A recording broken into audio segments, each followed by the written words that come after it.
এই জেনে ওঠার মাধ্যমে অল্প কিছুদিনের মধ্যে বাংলাদেশে আমরা সূর্যের আলো দেখতে পারবো।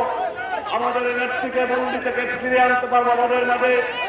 আমাদের প্রিয় নেতা দেশ তারেক রহমানকে আমরা দেশে ফিরিয়ে নিয়ে আসবো। বীরের বেশি বাইরে আমার প্রিয় নেতৃবৃন্দ, আপনারা দয়া করে ব্যানারগুলো নামিয়ে নিন। এই ব্যানারগুলো পিছনের আমাদের ভাইদেরকে এই সভাটা পর্যবেক্ষণ করতে, সভাটা দেখতে অসুবিধা হবে।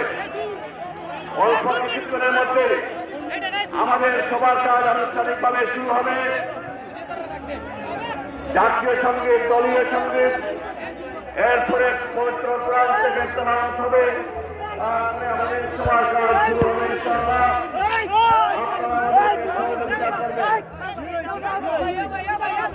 আমরা দেখতে পাচ্ছি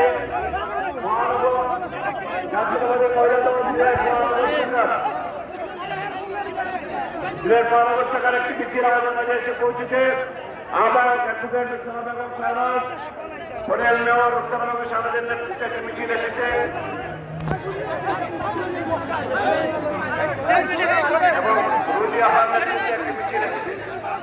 জাতীয়তাবাদী রেলওয়ে শ্রমিক দলের একটি মিছিল এসেছে। আমরা তাদেরকে স্বাগত জানাচ্ছি, ধন্যবাদ জানাচ্ছি, কৃতজ্ঞতা জানাচ্ছি। মোবাইল আইনি